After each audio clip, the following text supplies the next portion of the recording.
let's go get our playoff roster ready. We're playing, going to be going against the mighty Giants. We will, let's see, playoff roster. Oh, I forgot there was that tab there. Just the other one had it too. I should have hit it, huh? Eligible, let's see. We've got 25 guys on here. Pitching. What's going on with Timmerman here? He's 1 day. Okay, so he's going to be fine. Are any of these pitchers? We want Al Downing up. And Veal, for that matter. So, how many pitchers we've got on our staff right now? 10.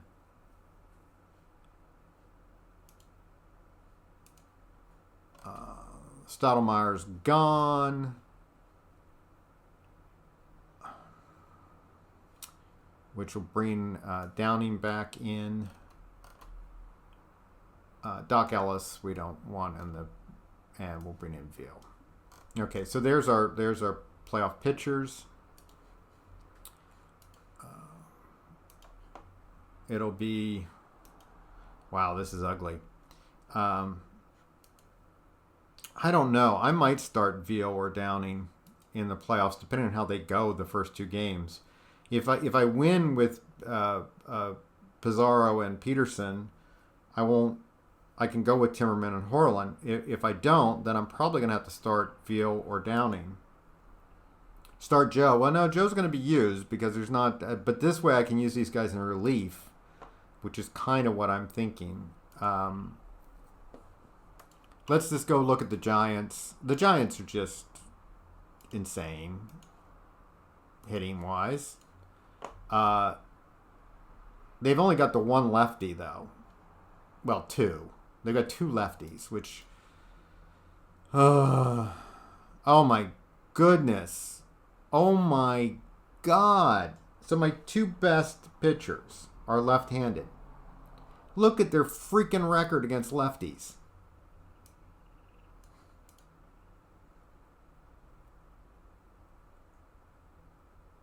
They played .734 against lefties. What am I going to do with that?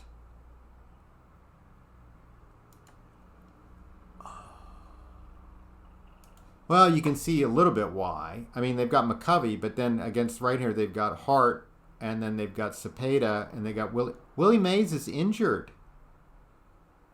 Diagnosis unknown, pending. Wow, I may have just caught the biggest break of the series right there. I hope he's not injured. I want to play against him. Because that would be a big help, but I want to beat Willie Mays. I don't want to not have a series with Willie Mays in it. Maybe I should just go take away the injury. I don't know if I'm that brave. We'll let the engine play with what it has. Well, what's the vote? Should I make sure that Willie Mays isn't injured? We'll wait and see if he gets injured. If he does get injured, maybe I will uninjure him. Depending on, I'll put this up to a vote, maybe. Make Willie Mays play. Hey, it's Wallace24. Thank you so much for the subscription. Which did we get? You got the bat flip from. Did everybody? You see the thing there? Did you know that that Mantle did a bat flip? Sometimes I never saw that. I could think he was pissed off or something. It did happen even back then. You see, I found that GIF and I was like, yes, we got to have that one.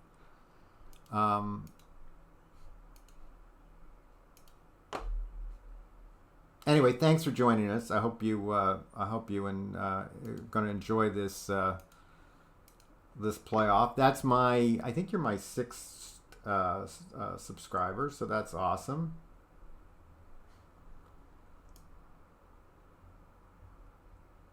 Well, cool. Hey, lurking is fine with me. Though sometimes I'm rattling on in the most ridiculous way when I don't think anybody's listening, and I'm like, because I know there's people that are here for the drops and stuff, and so sometimes I start saying some crazy stuff. I don't know. I'm glad that you're around though. Thank you. I really appreciate it. But so this puts me in a difficult situation, right? My two best pitchers are lefties. The two guys I have on the bench that I think might be interesting to pitch are two lefties, Downing and Veal. This means that Bob Friend maybe should start something because he's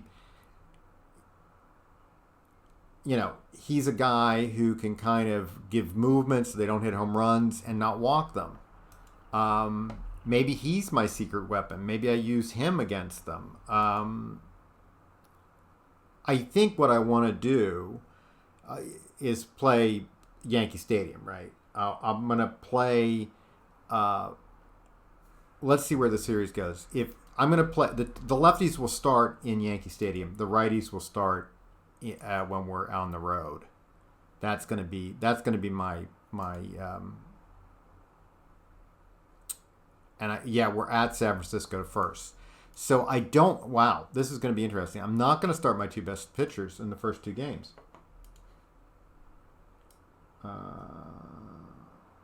I'm pretty big into horse racing, so I'm usually doing something with that and have this stream on the other laptop.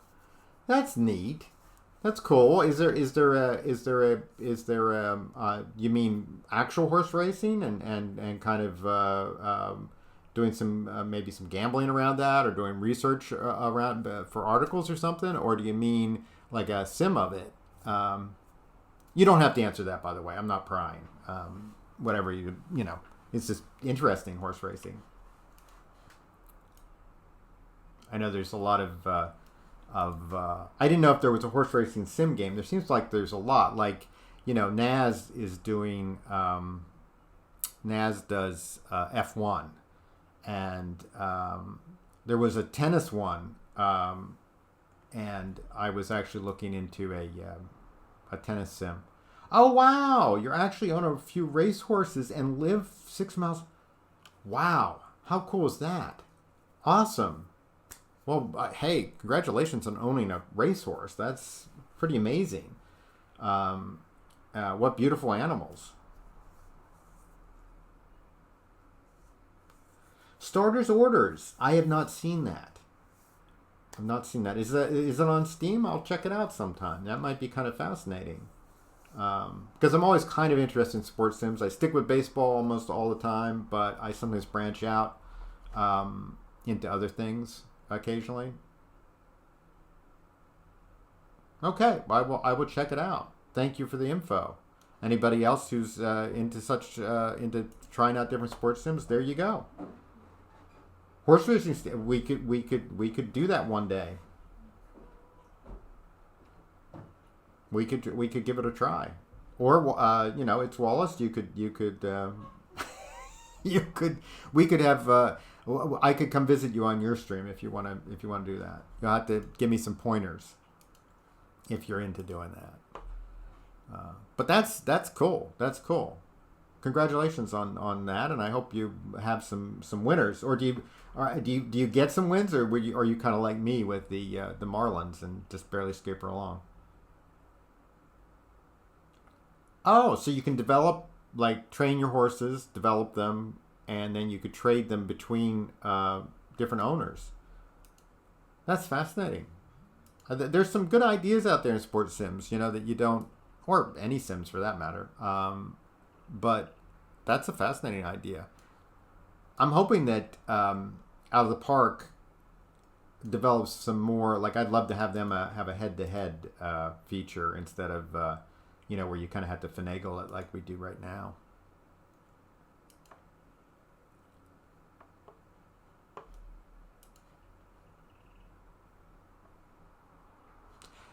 As far as the Giants go here, their pitching is, I think, mainly right-handed. Maybe not. Let's go find out.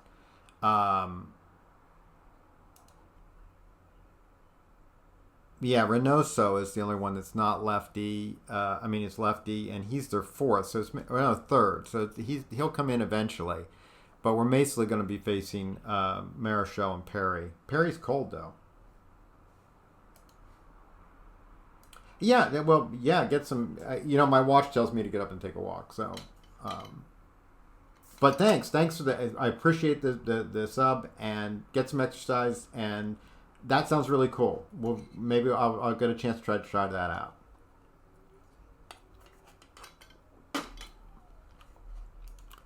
So Reynoso's a lefty. They've got two lefties, and their closer's lefty, which is a problem for my team. Lefties,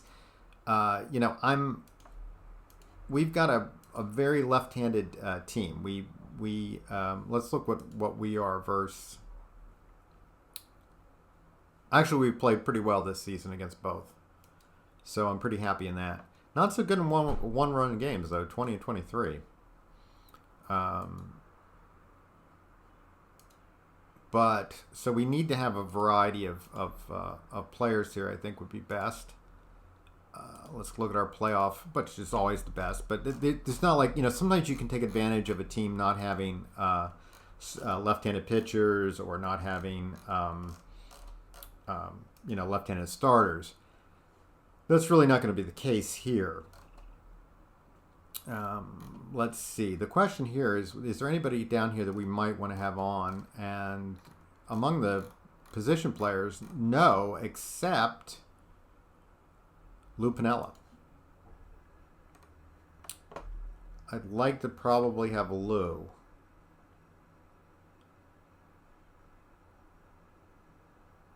Is Wally Moon fading too fast? Let's look at what his batting. He's aging, and I'm wondering whether he's starting to. Let's see what he did the last couple months. He was at 416 in May, then 375, 368. But I used him less.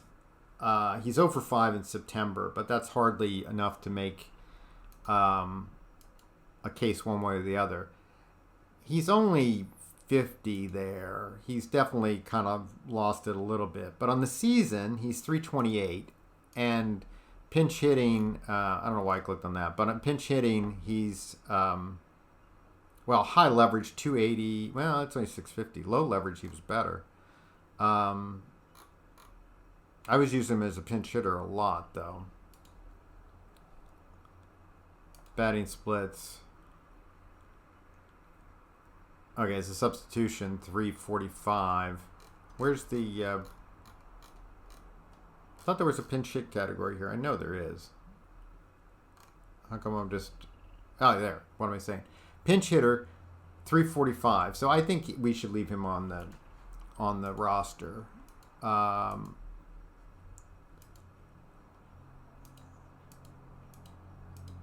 Hoke's been valuable.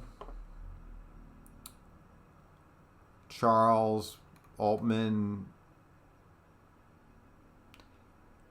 Maybe it comes down to Kenny. But Kenny would bring us speed, and he's a backup anywhere. It's kind of hard on the infield to say, I want to bring another hitter in. The other one is Shetrone, whether we want a defensive outfielder. Part of it is we're carrying 4 first basemen. And that's because we've got 2 old pinch hitters. And Oak. Look at Oak. I mean, this guy's 40, and he's still got this kind of talent. He had 227 at-bats for us and hit 275. Last year, he hit 307. He can still play. And he's been valuable. So I think we have to keep him around. Let's just check his splits to make sure he's not doing some kind of fade that we just haven't noticed. Okay, well, things aren't looking maybe as good here, but he's been erratic all along, up and down, up and down. Not been a great pinch hitter, though.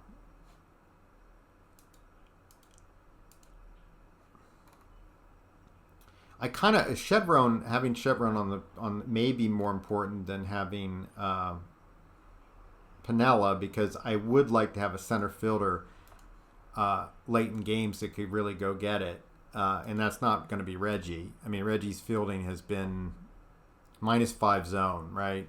arm -3, so he's not been 14 errors. It's been a bit of an adventure in center field. I mean, he's not been horrible, but hey, Alex, how you doing? We're looking at the Yankee playoff roster right now. That's what's going on here. But good to hear from you. What have you been up to lately? So I need to get somebody. Cool. Hey, doctor, how you doing? Who won? I saw it was on game 6, I think. Unfortunately, the Dodgers were leading 3-2. That was what I saw. Hey, EVC. Hey, good to see you. Hey, guys. A's win in game 6, or did you even go to game 7? Or is game 7 tomorrow? I didn't know how you're pacing yourself. I imagine it's tomorrow, right? So it's tied up. It's going to go game 7. That's going to be huge, right? I mean, that's game 7. Nothing better, right? Okay, hey, yeah, take care. Thanks so much for the raid. Thanks for being around. Love it. So that was game... the A's win, so that was game 6. And you guys are we're in for a big game 7. Game 7's the best words in all of sports, whether they're, well, unless you're a Arnold Schwarzenegger. Awesome. That would be super. I'll check maybe we'll have to watch that and then stream after the game tomorrow, or maybe I'll stream early so I can see it. I mean, there's nothing better than a game 7, right? I mean, game 7 is okay. That sounds like a must. Game 7s are the best. I watched a little bit of. Was that just last night that the Celtics had in game 7? Didn't go so well for them. But I do love game 7s. So I think that might be worth it. Though I don't really have any. Yeah. Well, I know it can be so painful. Game 7s are beautiful if you win them, and just the worst when you lose them, right? I mean, they're just daggers through the heart because it's been so painful. You've gotten so close. I want to get to game 7, but losing a game 7, you'd rather be swept, I think. Or at least losing in 6, so you don't have to go through that final torment. Oh, man. Oh, blowing 3-run leads. Well, you haven't blown any 3-0 leads, have you? Because that's history. Only the Yankees can make that, which is, there was a part of me last night that when I was watching the basketball game, I was like, well, good, a basketball team will now break this string so that it's not just the Yankees that have lost in 0-3. But then I was like, it's going to be Boston again. And I was like, no, can't be Boston again. You can tell I'm not a Boston fan, but that makes sense. But yeah, those are painful. Well, I want to hear Schwarzenegger. Oh, Hockey's not around, is he? If Hockey's around, I wanted to tell him I listened to the. Any of you guys know the Dollop? He sent me in our Discord channel. He sent me the Dollop, which was a comedy. It's a comedy podcast, and it had a series about an early baseball owner of the Browns called on Discord called. I should have that do something, shouldn't I? See, I don't know these things. I'm so stupid about running my channel. But that command I should get Steam elements or something. Anyway, Christian Vonderhay, Vanderhey, Eahe, and it's just hilarious. This podcast. This guy was an owner of the Browns in the St. Louis Browns in the mid 1800s on up, and the stories they tell about him in this podcast are just great. So I highly recommend it, and it's very funny. I only listened to part 1 so far. And hey, Alex, thanks for the follow. I really appreciate it. But yeah, if you want, I'll put it's in the Discord channel. If you should be able to click on it on baseball if you want to go find it, or just look it up, the Dollop, DL, DOLLOP, and look for the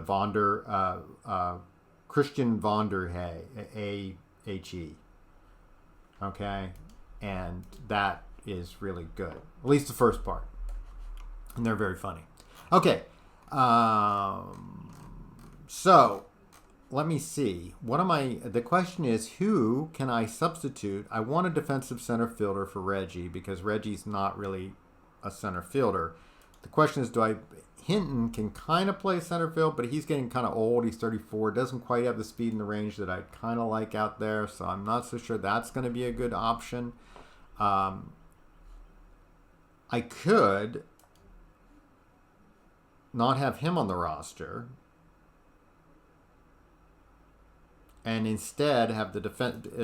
Shetron is just, look, these stats, awesome, but that's all he does, right? He's not, his base running's okay, but he just doesn't hit enough. Well, actually, he hit 294. Don't ask me how he hit that with that, but he did.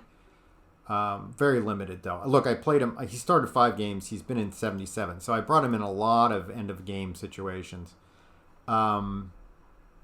I think he's got to be on the team. So I think I'm gonna put Hinton down. Though Hinton is my backup. See, he can catch, so he allows me to pinch hit for James or Fernandez. So I need him too. Wow, maybe I can get away with 9 pitchers.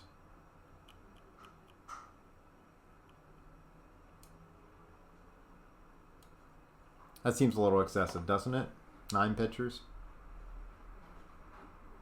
Not excessive, but a little dangerous.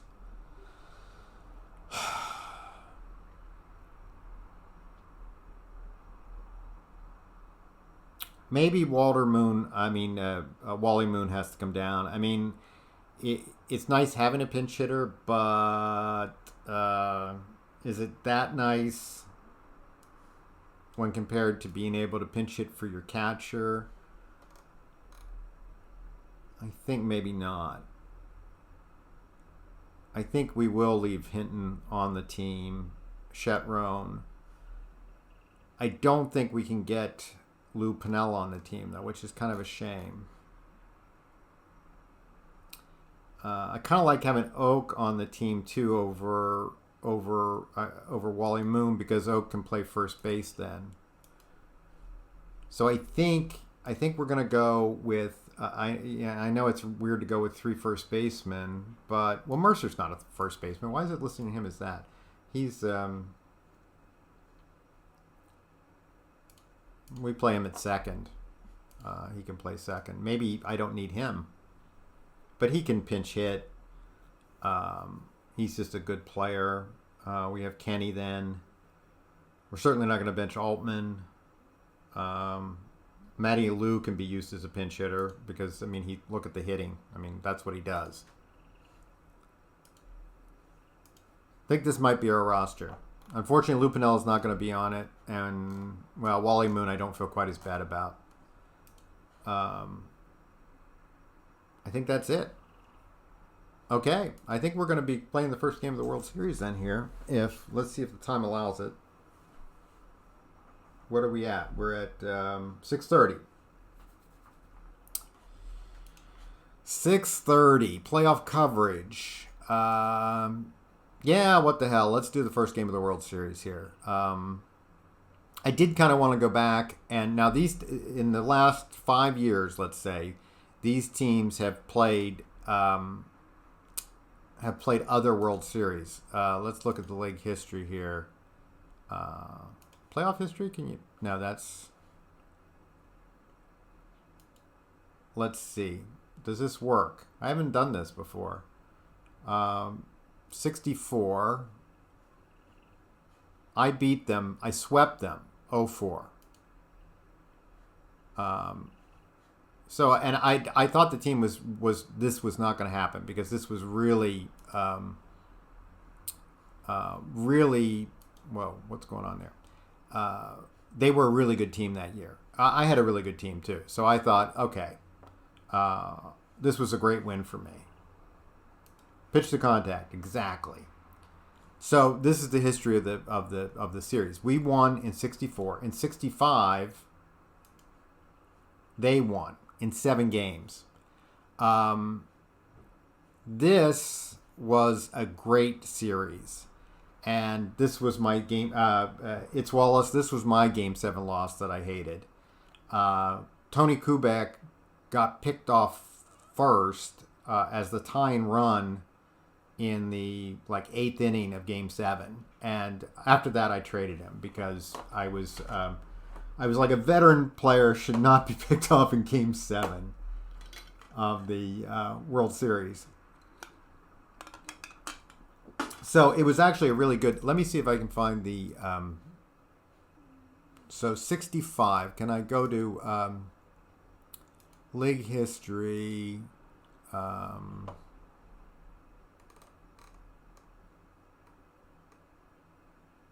65. Do they have the playoffs with them? Do you guys know? I don't know if there's a way to look. I would love to look at the playoff. The box scores should be here. Champions, maybe that's the Dodgers. That's that. 64, I said, or 65, I said, right? This one. No. Champions, no. Ah, shit. I'll look it up for maybe next game. Did you know in a World Series against the Cardinals, Babe Ruth made the last out at second base in the 7th inning, trying to steal on a time run, I believe. Yes, I happened to. Though I thought it was the 9th, which maybe it's just like you say yeah, I think it was in 23 or 24. And that's a great trivia one because, and I think that I think Ty Cobb heard about that. I don't think he was there, but he heard about it and said, well, and his comment was that, ask about should Babe have been trying to steal, and he was like, well, Babe's pretty fast for a fat man. And, but yes, what was Babe Ruth thinking? I have no freaking idea. That's the kind of thing that you would be like, and it's not like those Yankee teams had bad hitters behind them. You know, it wasn't like there was no hope for the rest of the team to drive him in. It was kind of just a a very strange thing. Thanks for thanks for adding the conversation, Jason Cleghorn. That's an awesome one. I did hear about that. But for the rest of you, take that one in. The next time you're really angry at your player for doing something, silly, you can be like, well, if Babe Ruth could do it, well, maybe this guy could do it too. Still be great. As it was, my anger got to me, and I traded Kubek, and now he's playing with Detroit and playing pretty well, all in all.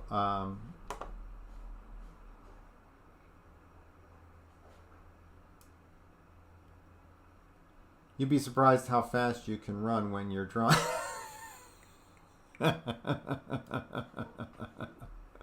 You think you're running real fast, right? But the reality of it isn't so good.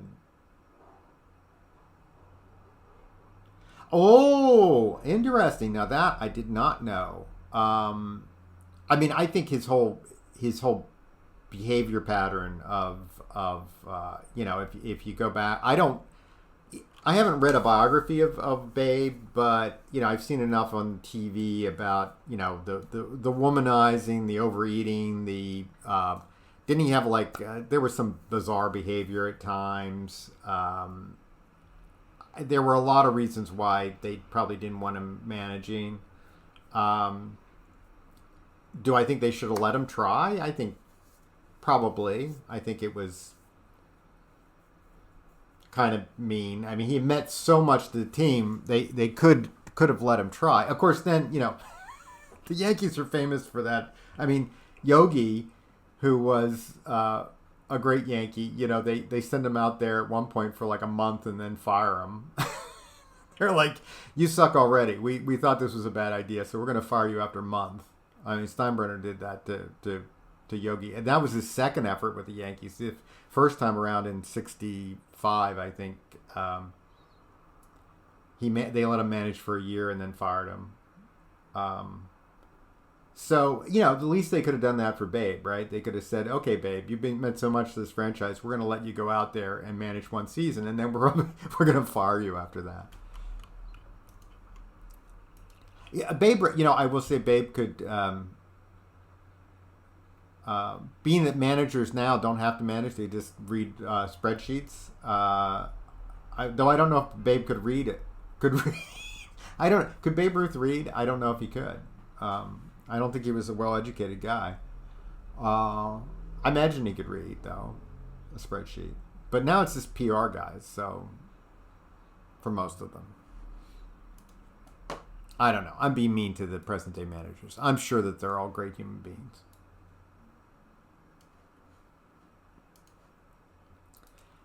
Anyway, so this has a history. Then this would be the third time we've met in the World Series.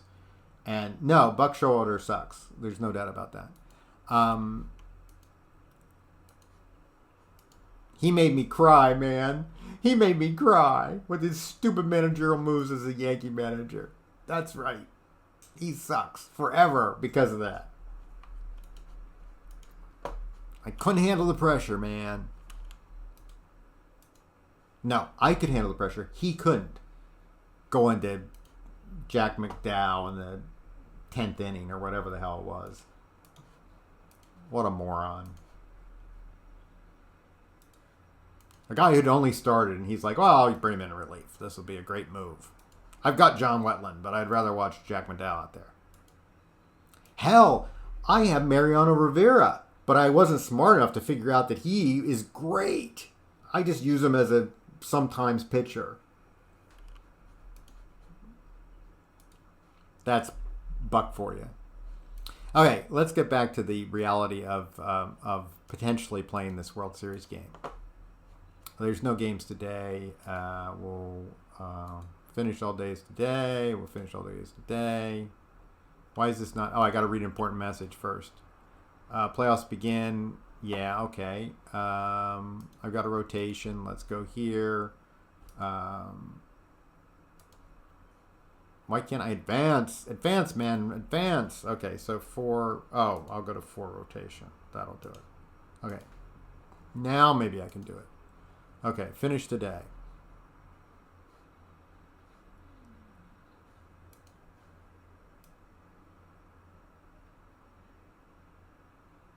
Yeah, it is weird how people go upward, but okay. People like him, and he seems to do a good job of developing a team to the point where they can win. They just can't win with him, because he chokes in big games. Not like me. When I'm managing a team, when you've seen me managing the Marlins, I never choke. Okay, that's not true. And for those that don't know why Babe ended his last season of Brave, to finish the story, it's because he felt burned after being told he could manage and the Yankees reneged on it, and he signed with the Braves. He grounded on his last at-bat ever. He had made several misplays in left field, but no one knew at the time it was going to be his last game. as the Mariners. Yeah, you care too much probably about the Mariners. Hey, Jason, thanks for that. Yeah, that's I didn't know some of those details. It is a sad story about him ending up with the Braves. Who was it that I there's some I don't know, I don't even know where I'm getting this story, but someone's saying about they saw him play with the Braves. Obviously, nobody we know, but someone saying about it didn't matter. It was Babe Ruth, so they didn't care that it was with the Braves. But yeah, it's a sad story. That part of it. I mean, I guess he came back to Yankee Stadium, and you know the sad thing, a lot of players felt. A lot of players feel that at the end of the game. I mean, it's amazing how many people you assumed finished with the team they played with all their career or most of their career that you remember them with. But then you look, and it turns out they played here and there with another team. They hung on for a season or two with some other team, and you just don't remember that. Yeah, you had told me that you were over 7 in Game 7s with, or not Game 7s, but just in the World Series with them, which is almost unbelievable, right? I mean, that's pretty hard to do. First of all, and talk about painful. You must have thought you were snake bitten.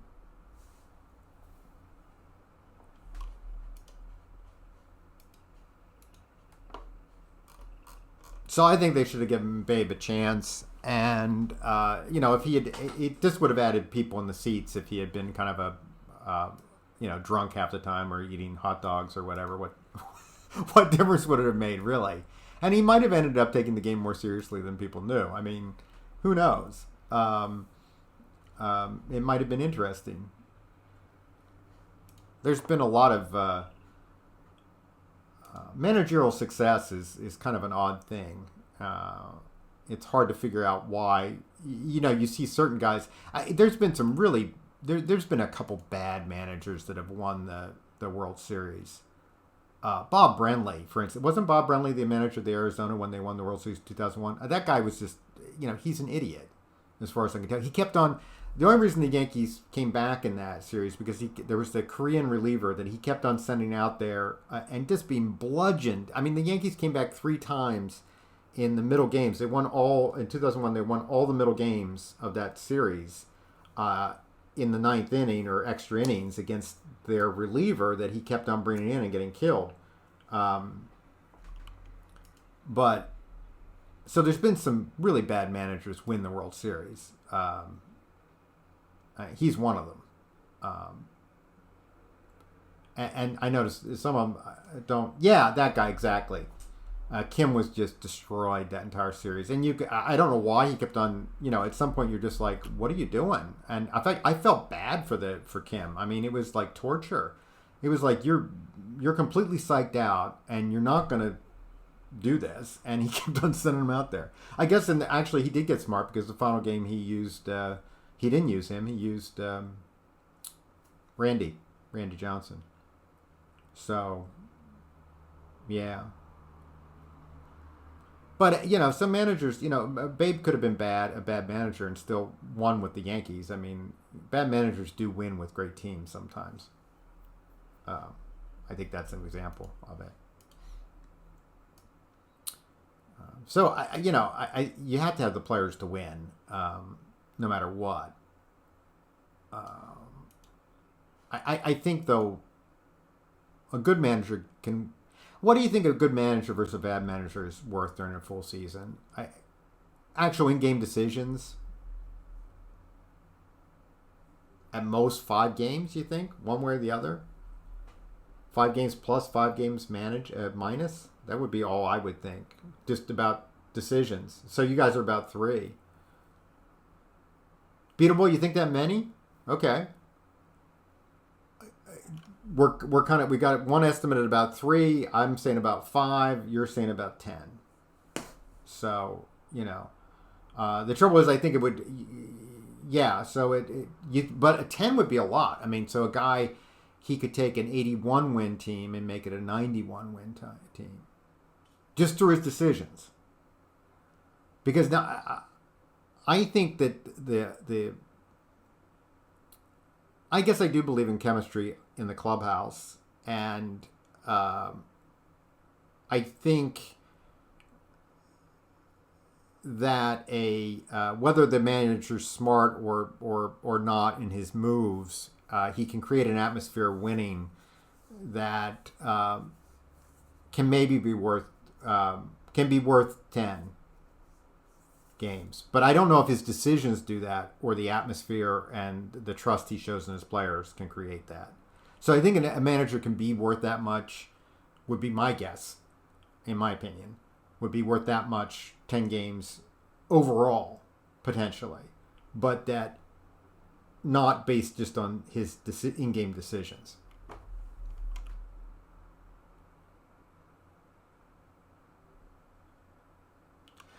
Yeah, I think that Gabe Kapler was. I watched a lot of those games, and Gabe Kapler. Well, and plus, by the end of Gabe Kapler managed that team twice.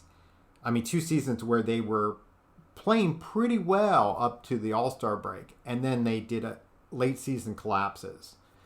And he kept on saying, basically, remain positive to the whole thing. Oh, things are fine. Everything's good. Everything's good. And you're like, at some point, nobody was buying it, including his team and his players. And they just started to look confused and even worse than they had been, because it was like nobody was saying, look, you're playing like, we got to do something different here. We can't keep on pretending that the team is playing fine. Yeah, that's true. But sometimes there's yeah, Beetle Boy, you're right that I think double switching and stuff like that, it is more complex. It does require, some. I will say today, like I've said, if you watch any of the Marlins broadcasts, that the Marlins broadcast, managing your bullpen, I think is so key to today's game. Absolutely. Your lineup is pretty. They don't have deep benches. They don't do double switches. At most, you manage rest. Some of the lineup choices, I think, sometimes could maybe cost a game or two over an entire season. Like, leading off. Like, I don't like leading off a power hitter that gets on base. I'd rather have the power hitter be at least one slot down. Second, I don't like the guy in first when he's slow too. Like Schwarber, I just don't like him as a leadoff hitter. Second is fine. The same thing even with Judge. I don't know, that leading him off last year for the Yankees was kind of.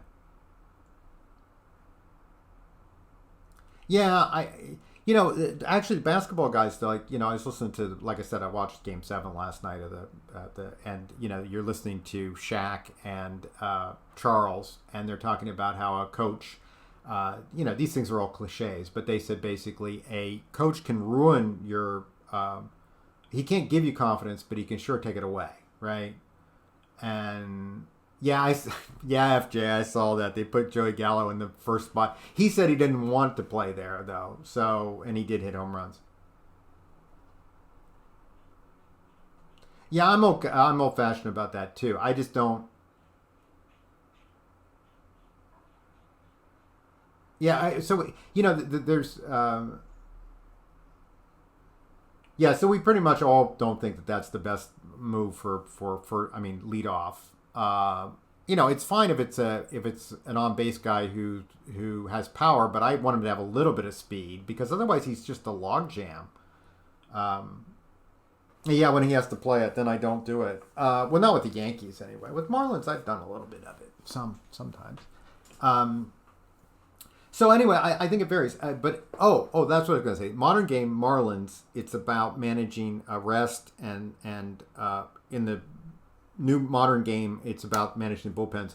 I think the trouble with that, as far as the manager goes, it's kind of limited what he does. He probably consults an awful lot with the trainers and the pitching coach, and together they all determine how much any one guy can be used, and that's so much about how they manage now, and slotting them into their roles and their innings, because they don't go more than one inning, most of them.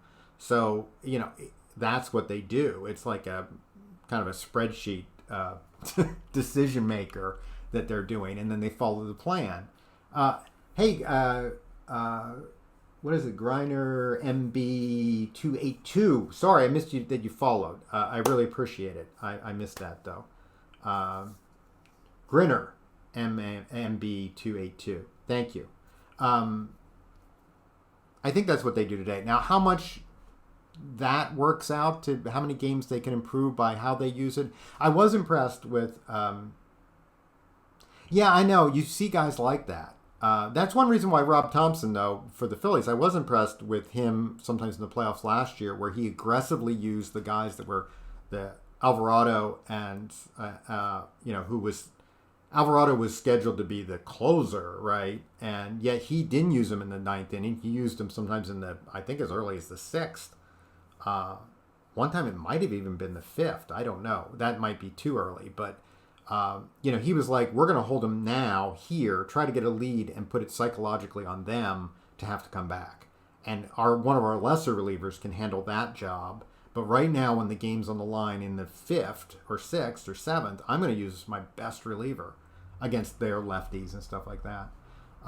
So I thought he was kind of aggressive and different in the way he did things. And I don't even know if I'm not that aggressive in this game. I would like to be that aggressive at times. I've always thought, if the game's on the line, use your best pitcher. But it's like a safety blanket. You're like, I want to keep him for the end.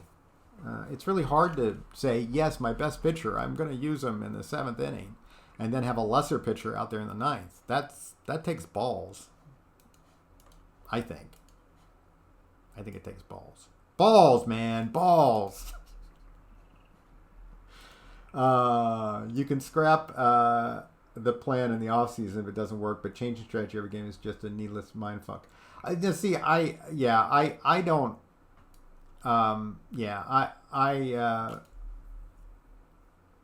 don't know. I think you have to keep on adjusting. I'm not the best person to talk about mental health and how you're dealing with your mental health. So maybe I do needlessly cause myself problems with constantly second guessing myself.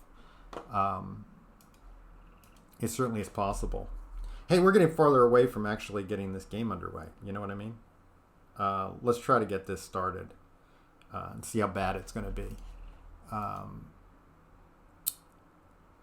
And I'm going to start. What do you guys think about the strategy? Does anybody have any opinion on my strategy of using not my best pitcher in game 1 and 2, but instead my right-handed pitchers because, what it kind of does is I could use my best pitcher 3 times. Actually, if I do it this way, I'm going to use my best pitcher only to start one game. But then he's going to end up pitching twice in a ballpark where they kill left-handers. That's a tough one.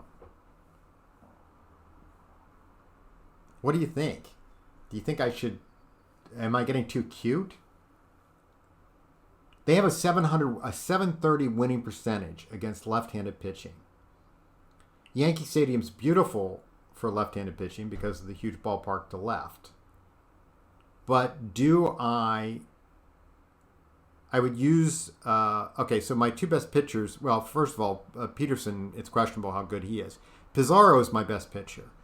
Do I use him game 1 for 7? Or do I use him game 3, basically, and then relief game 7? Something like that.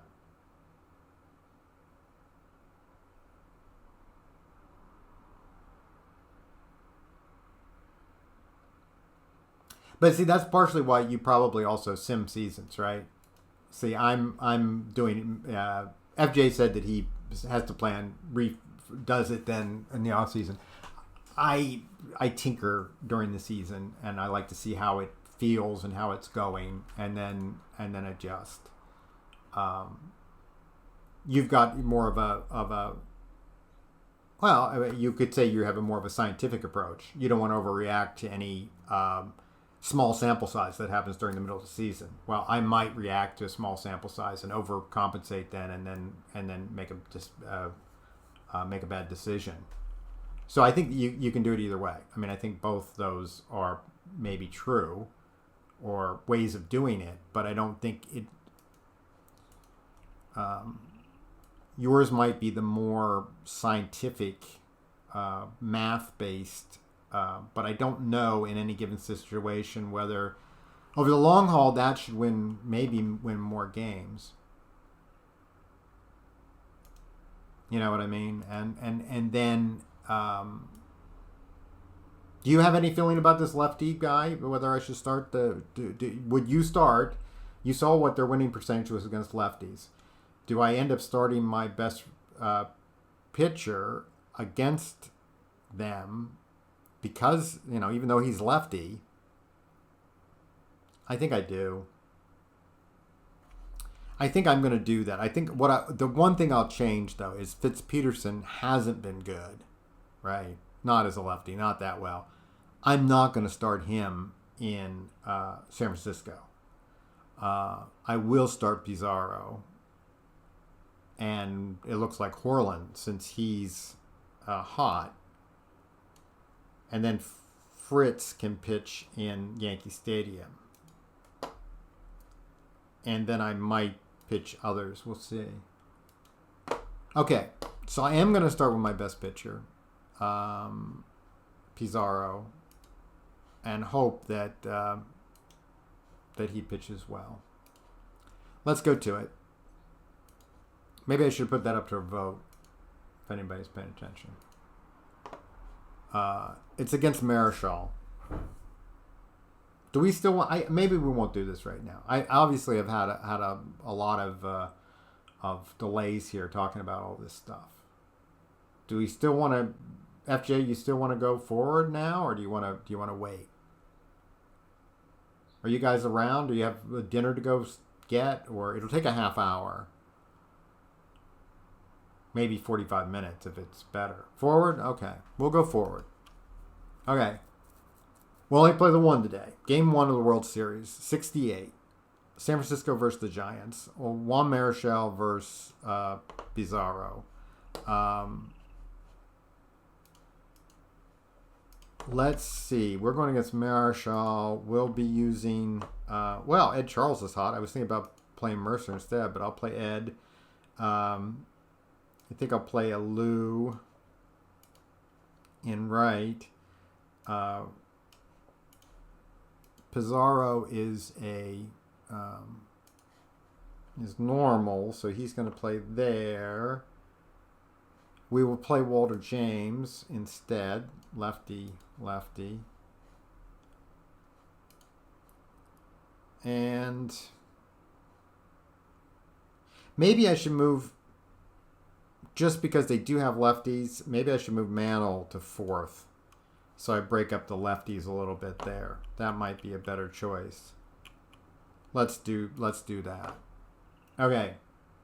To glory. All right. Of course, you're not rooting for the Yankees, so you're probably saying Giants glory, right?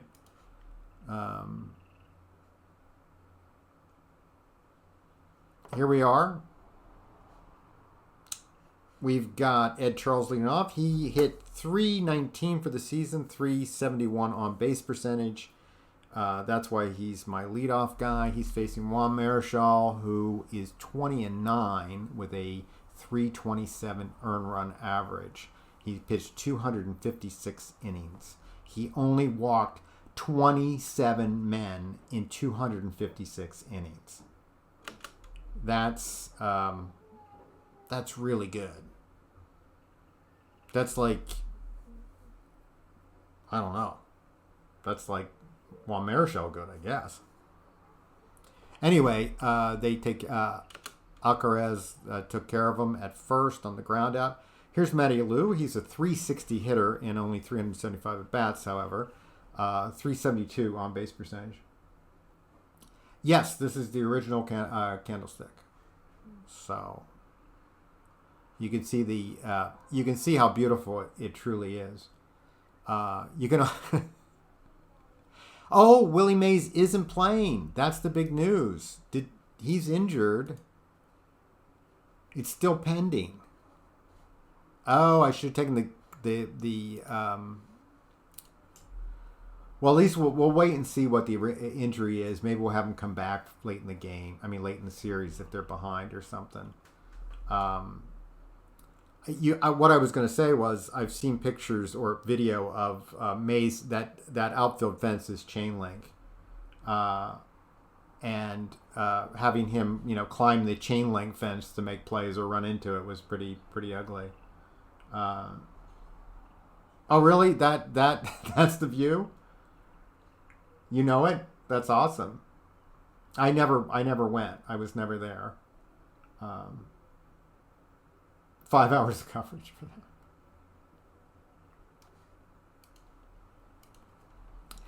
that. Here's Marichal versus Alou. Alou hits. It's going to be to second. Alcaraz makes that out. So that's 2 outs on 2 ground outs. Here's Reggie. Yeah, the Mays watch about how his injury was and everything else. It would be way over the top. I think he missed one of the other. I don't remember now whether I think he played. I don't know. Maybe he didn't play in the first one, and that's why I swept them 0-4. I had to go back. I'll have to go back and look. And then the next one, I think he played in where they beat me in 7. Here's Reggie facing Marichal. This is Reggie's first World Series. This is his rookie year. He strikes out. Reggie had a way of coming, if anybody remembers Bob Welsh, Reggie had a way of coming back against people that struck him out in World Series games. Though usually that was because he struck out in a big situation. Luckily, we've got a lot of hot guys. They only have heart. Here's Pizarro facing Orlando Cepeda, who has won 3 3 MVPs. He only hit 288 this year, though. 25 home runs, 621 at-bats. So look at the talent. He obviously has it. The streamer end bell is ringing, but obviously that's going to have to just go by the wayside today. He's going to fly out to Reggie, who makes the catch in center.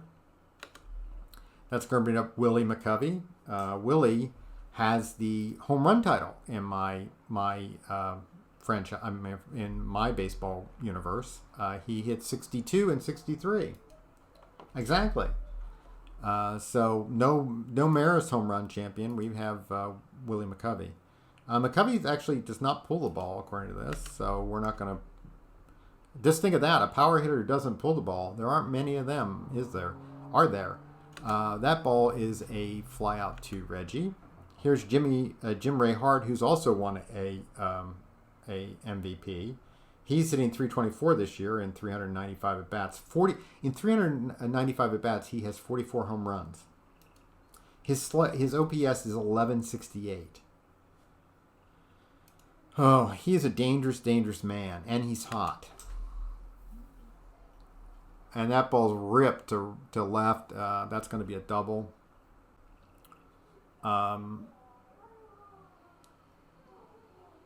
Not a lot we can do about that. Dietz is up next. He's their catcher. He's kind of a break at 287 and 9 home runs. 380 on-base percentage, however. But obviously, he's a guy we have to get out if we're going to let Hart hit. And we get the strikeout. So we got through 1. 0-0. Here comes Mantle against Marichal. Have they ever faced each other? No, they have not. This is interesting. No, they must have faced each other at some point. It doesn't have playoff stats in the thing, I don't believe. If it does, correct me. But I'm sure I faced Marichal before in the.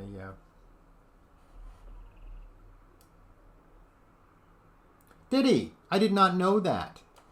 I did not know that about Hart. I knew to me he was a guy I did not know at all until playing this, and then I saw just how he was really had some great. A couple great seasons, or really solid seasons. Not great. He could have turned great. He was young when he had these really good seasons, and then the story goes that he got hit by a fastball from Gibson, and it broke a bone in his shoulder, and he was never the same after that. So he could have been really good, but he had the serious injury. Here's Mantle. 2-1 count. And Mantle dribbles it to second. Alcaraz has been very busy at second. Also, this is remember how I said that no one won the World Series with when Jeter was fairly old. They said they hadn't won this. I don't remember how old Jeter was, but Grote here is 37, so he can still field though really well. Dick Grote, Gold Glove, as a matter of fact. Here's George Altman to face Marichal. Jason, you are just you have a lot of interesting trivia and knowledge about the game. So Altman's on first, 1 out. Nettles up. I don't think there's going to be Marichal holds at 70. I don't think there's any movement going to be here. We're going to no small ball to this game, FJ. I'm going to admit it right now. And whoa, Dietz fouls down to first, and Altman gets back. Nettles still up. Nettles rips the ball to center, and that's going to get into center field. And there goes Altman to third. And luckily, Willie Mays is not in center field because Hart does not have a gun like Mays does. I believe Mays has a good arm. Maybe not at this point in his career. Yes, he still has a really good arm. So Tom Trish, who comes up with big hits sometimes for us, people that have followed this realize that's two-time All-American at Duke. Wow, I didn't know they had All-Americans at Duke back that far. I thought Krzyzewski was the guy who invented basketball at Duke. That's just what I heard. Here's Trish, and he rips the. Trish comes through. The Yankees are up 1-0. Walter James. He was the first great player in Duke history. Okay, I thought maybe he was the first player in Duke history too. Anyway, here's Walter James. Walter's not much for hitting, so we're just going to have to see what happens here. Actually, we blocked by Dietz on that pitch. James. Oh, I was going to say if he got a single, we were going to be really celebrating. Pizarro, this guy, he's hit 301 in the season and 83 at bats. Pitchers can hit. And he hits this ball hard. Okay, Cepeda makes the play. That was a pretty good contact by the pitcher. Here's Bleferi. This guy I traded to them. So he had 286 this year, 32 home runs, 382 on base percentage. I guess I probably could have used him on my team, but he's on their team. Actually, part of the deal I gave him kind of in a three-way trade to get Jackson. So kind of what happened. I know they don't have three-way trades, but that's how it was kind of. I got Bobby Bonds from them to send to Oakland was part of the deal. Anyway, here's Pizarro, and that's ball 4. Davenport, this guy plays third pretty well. He's been around a while. He's a veteran. He had 299 on the year, 12 home runs. And he hits the ball to center. Nobody out. They're going to have runners on first and second. So they're definitely threatening. Alcaraz, the bottom half of their lineup usually gives you a break. And Alcaraz is a 222 hitter, 10 home runs, 56 RBIs. So these are the guys you've got to get out if you're going to navigate. If you're going to navigate their lineup, that's the guy you have to. These are the guys you have to get out. Having said that, we now have bases loaded. Dick Grote is up. He only hit 224 this year, but he's a defensive guy. So this is a guy you need to get out. You're hearing me, Pizarro. You got to get this guy out. Okay, whoa, Reggie makes a diving play in center field, and the runner comes home, though, but still, we will take that. It looks like he's injured, but no, he's not. Thank goodness. Okay, Reggie makes a run-saving catch there. One out. Marichel's up. We got the corners in because he probably will bunt. And he does try to bunt, but he misses. And he bunts, and Pizarro... oh, nice play by Pizarro. Pizarro throws across and gets the lead runner at third. You don't see that play very often. At least I don't in this game. So that was a big one. Here's Cepeda, very dangerous hitter, extreme pull. So let's do a shift left, and we're shifting right at the same time. Is that? I don't think I want to do that. I think here's the spread chart. It's pretty balanced, a little bit more to the right, but I think we'll keep it that way. He does hit to the left there clearly as well. That ball's to hit the center. It looks like no. I thought Reggie might catch that. He doesn't. That's going to drive home the second run. So 2 runners still on, and Willie McCovey's now up. And I think we better play deep. No, we're not going to play deep. We're going to stop it here, or try to. Come on, Pizarro. And he hits that ball deep to right.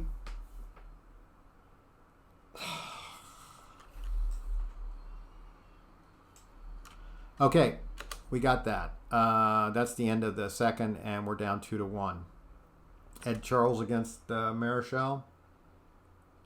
That's hit to second. Alcaraz has been very busy at second base. He's really good defensively, so that's not where we want to keep on hitting the ball. Now Grote, they've got a solid middle of the infield, and when they have Mays in center field, they're really solid up the center. And Dietz is a good catcher, so they have that formula of solid up the center, up the middle on defense, which is I find to be pretty true.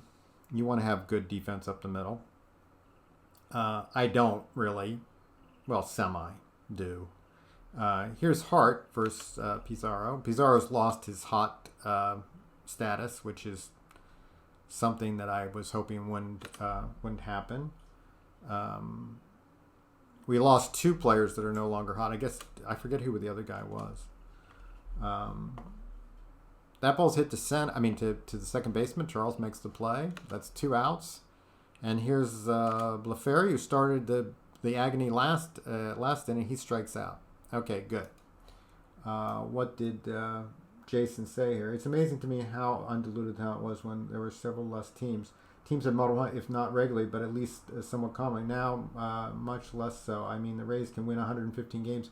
Yeah, it is amazing. And yet there's an access to so many more players, but I guess the competition is also higher with other sports being much more prevalent, like the NFL and basketball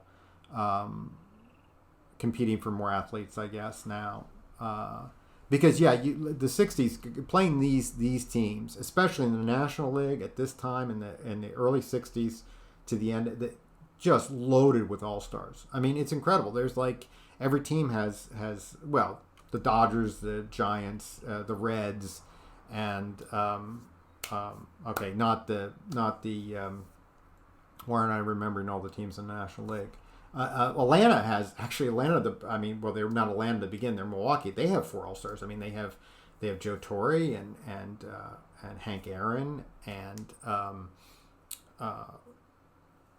why aren't I remembering Eddie Matthews and Warren Spahn? All the teams have like 4 Hall of Famers on them. So it's the Cardinals.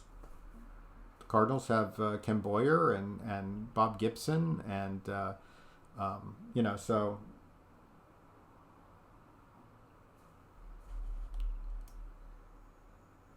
no more going out to farm in the middle of Iowa and finding the next Hall of Fame pitcher. Everybody. Well, and plus the information though. Now they know a lot of the there aren't as many surprises, I guess. The science of it's advanced for determining talent and stuff. Definitely and it wasn't before that. I mean, letting Jackie Robinson and the migration of the Negro League players into the majors with so much talent at the beginning, with fewer teams, and you suddenly had all these great players at the same time playing. Players that had developed maybe in the Negro Leagues in the earlier section, and now we're fully we're great players already, so that also happened a little bit before this time, but at the beginning of when I started this, which was 61 and back into the 50s, obviously. But some of the teams were really slow to integrate, which the American League was slower to integrate than the National League. The National League was more advanced, and maybe that's why they had more all-stars that were Black Americans. So, hey, Dean VM33, thanks for the follow. I really appreciate it. Famously, the Red Sox, right. The Phillies had a very ugly, anybody who watched 42 knows. They had a very ugly. The Yankees, a lot of teams had kind of token players that were really good, but they did not want to field too many minority players. So, a lot of National League teams were more advanced about that. Anyway, George Altman is up. Obviously, I've tried to change some of that. I picked up George. I got Reggie here sooner. Ed Charles is a guy who... Altman and Charles did not play for them. I don't think... Alou did when he was 70... in 73. So at the very end of his career, he did. So I've made the team a little less that way. It's fine, Jason. Go ahead. I don't mind. I love talking about baseball. So if people want to talk about it, and if the stream's interested in it, that's great. If it's something that was completely crap, then I wouldn't pay any attention to it. So you're adding good stuff.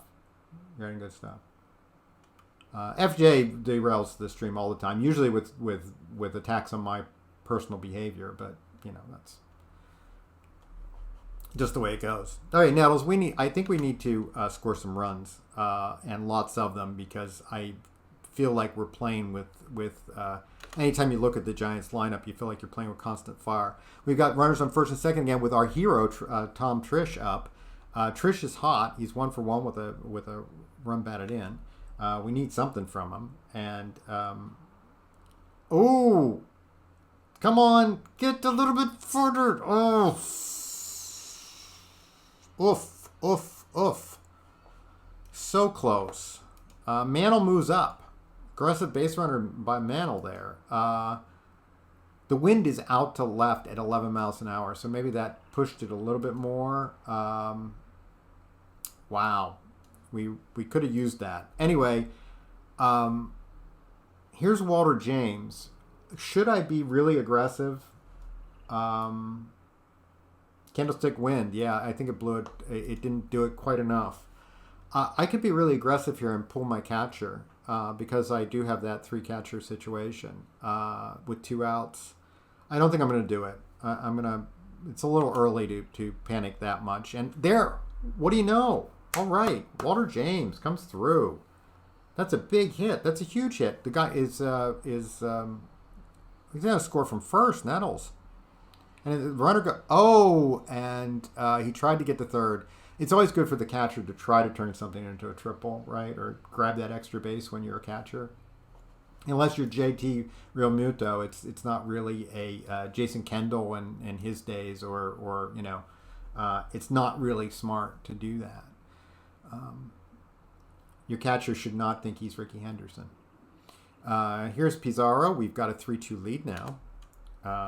Pizarro deals. And whew, man, left field is scaring me right now.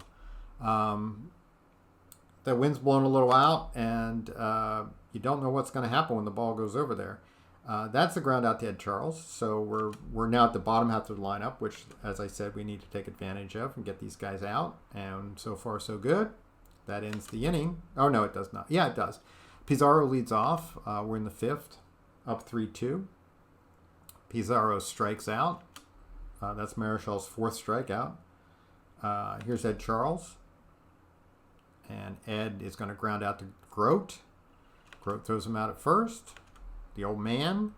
Here's a Lou hitting machine, and he hits the ball hard to right, and that's going to drop in front of Blefary. Blefary. I don't know how he pronounced his name, but Blefary was also known as he played for the Yankees and never played for the Giants. He played for Baltimore eventually. Mickey Mantle nicknamed him Clank, and that should tell you something about his fielding. Hopefully he'll drop the ball at some point in the series. Here's Reggie. Of course, we have a chance Reggie might drop the ball too. And Mantle at first.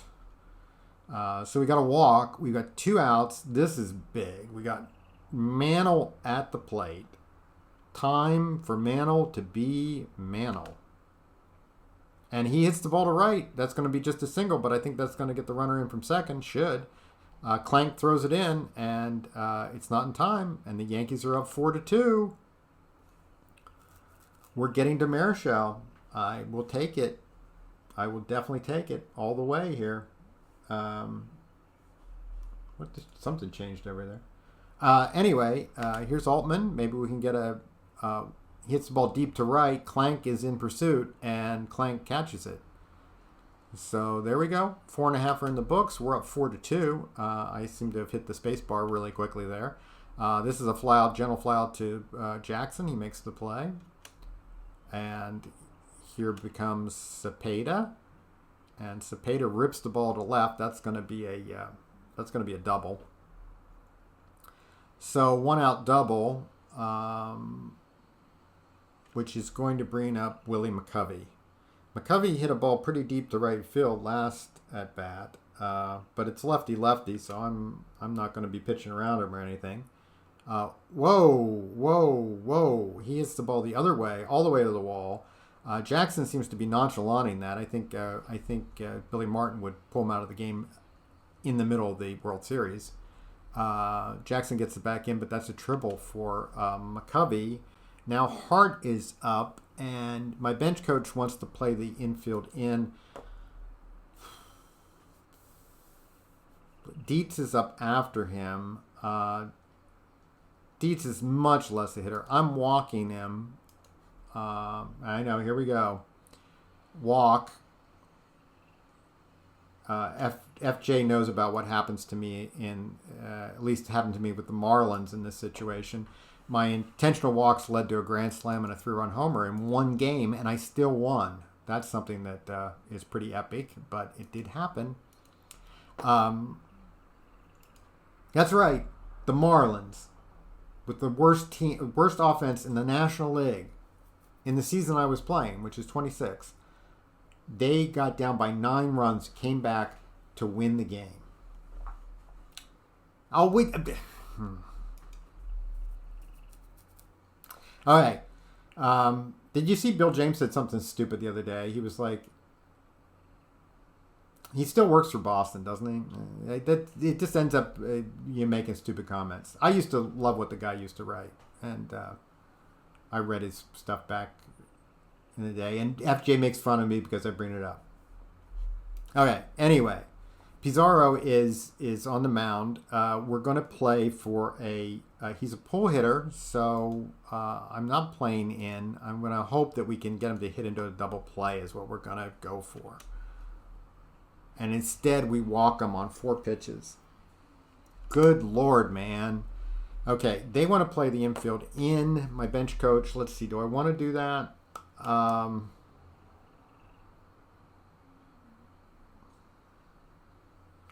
Extreme pull. I think I'm going to not do that. It's too early to get him just hit balls through the infield. Let's go with this. Maybe we can turn a double play. Here's Pizarro, and he does hit it to first. Mantle goes to second, come back, not in time. Okay, 4-4 ball game. It's still 2 outs. I'll take it at this point. Pizarro facing Davenport. Davenport already had a hit earlier, so I know pitch to contact. And let's make the play. Okay, good. Charles makes the play. We give up 2, but we're now tied 4-4 going to the 6th. If you've ever bored, you should read.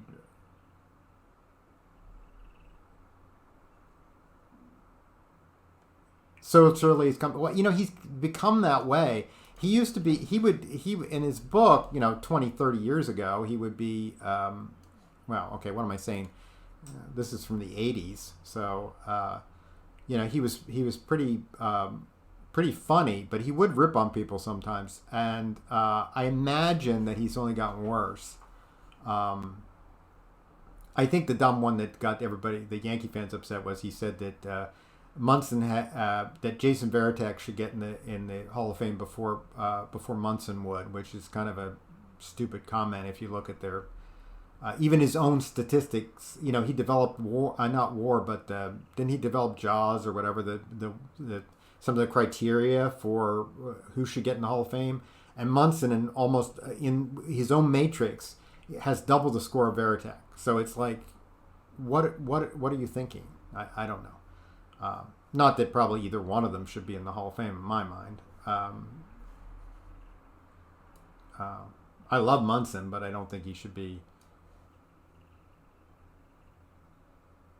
Your cranky uncle, yeah, Iridescence, I agree. Hall of Fame monitor, yeah, he came up with it, and he doesn't even follow his own stuff when he makes arguments like that.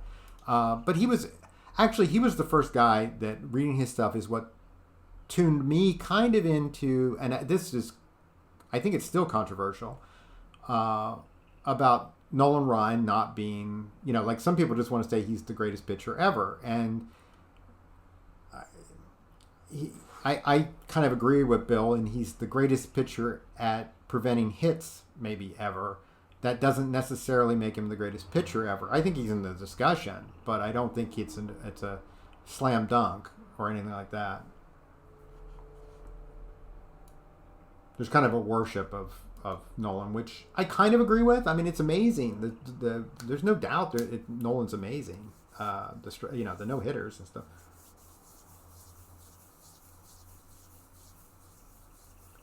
Ayers and Pitt put up the same stats. Really smart guy, but comes up with some kind of boneheaded emotional takes. Yeah, it seems like that. I agree. Imagine in other eras and put them same stats. Well, yeah, that's kind of the opposite of what you can do with the game, which is transfer people from different eras and then find out what stats they would put up. But yeah, obviously there's a huge difference depending on the different eras. And the more you know about the history of the game, the more you see that there's been some real ups and downs. I just learned the other day, I didn't know this, and I've been simming this part. I knew about them lowering the mound in 68 because the offense got so bad, which is kind of where we were last year in present baseball. I didn't realize that they had also, around the same time, I think it was 63, to like 70 something or 68. There was a 5-year period anyway, basically in the middle of the 60s, where they made the strike zone bigger. It wasn't to the letters or the armpits or whatever. It was to the top of the shoulders, and that also wasn't just the mound, but that also really affected offense. And I didn't even know about that. Anyway, here's. But I didn't, that I'm playing right now. This is 68, which would still be kind of more of a defensive year. But I'm playing with the 77 stats as my basis because I like 77 stolen bases, home runs, a little bit more. I think more balanced offensively, speed and defense. Speed and offense.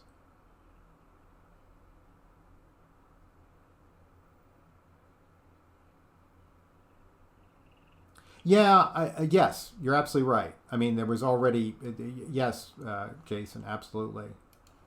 Is it iridescence? Yes, this is my World Series. We're in game one against the mighty Giants, who we both won. We both won. I won 102. They won 101. We both scored tons of runs. Their bullpen, their pitching staff's better than mine. They also have a lot more power. They hit 241 home runs while I hit 174. So they're pretty scary. And we played in 64 and 65 in the World Series against each other, and so 68's kind of we split, and so this is kind of a rubber match. Where does that phrase come from? Rubber? Isn't it from pull or something like that? I don't know. Anyway, here's Nettles. Hits the ball to caught. Alcaraz has had a lot of plays at second. Lewis. Yeah, they've been good. You know, they've got Hall of Famers everywhere. The only thing that I kind of got a break right now is that Mays is out right now. We don't know how long he is out. It's an unknown, so we will find out. If he comes back, it probably swings. I guess I'm favored without Mays in there. If I pitched to contact, I'd be leading. I might be leading. I don't know, but I bet I would have given up a home run or two. Here's Johnson. Walter James, who had a big hit, and he's got another hit. This is just insane. This is a guy. You love it when you go to the World Series or playoffs and you see these guys that you don't think he's 2 for 2 with 2 RBIs now. Walter James. This season he hit 212.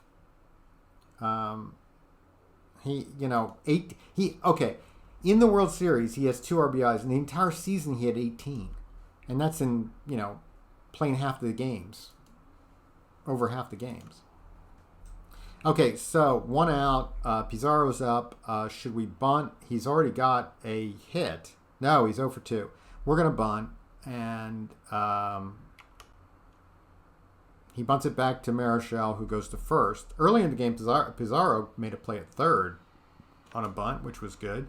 Okay, here's Ed Charles with a chance to give us the lead. We've already got 9 hits off of Marichal. I didn't see that coming, but we do have a really good offense. We scored 938 runs, which is a lot.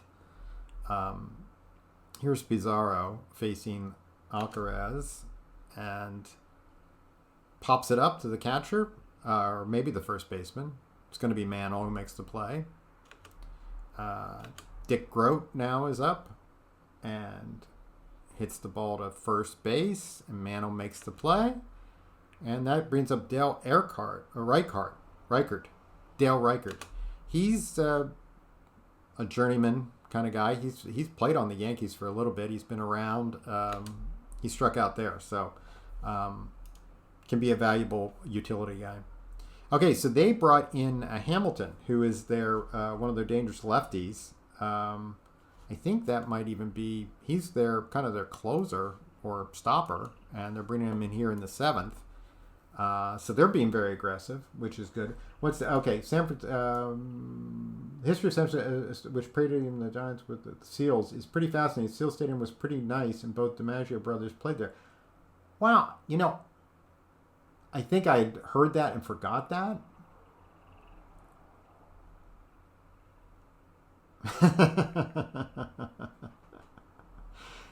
He was lazy and worthless. That's what I heard. That's what I heard too.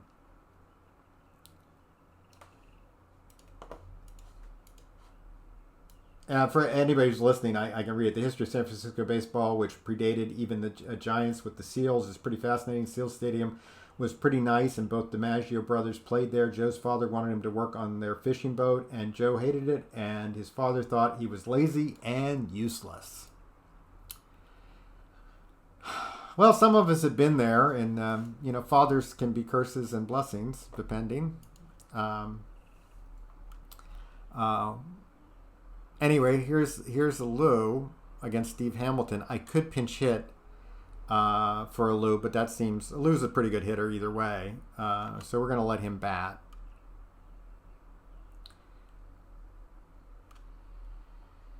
He strikes out. Reggie, this is a big challenge here for Reggie. Reggie hits his ball hard to center. That's going to be a base hit. He takes on the lefty and gets the hit. He's on first. Hamilton is decent at holding. Mantl's up, so we're gonna let Mantle attempt to do something here, which is usually a good thing.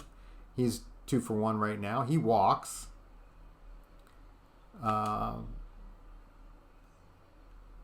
4-1. So now that brings up Altman. Now Altman. Wow, this is a little tricky. I could pinch hit with a right-hander for Altman, but I think that's not going to happen. Altman's been a key player for the last few years, and he doesn't hit lefties quite as well, but actually he does pretty well. 302. 304 for the season, 302. I think he's pretty even, so we'll just go with him. See what happens. And he hits the ball hard to center. That's going to land in front of Hart out there in center instead of Willie Mays, and we're going to take the lead, 5-4.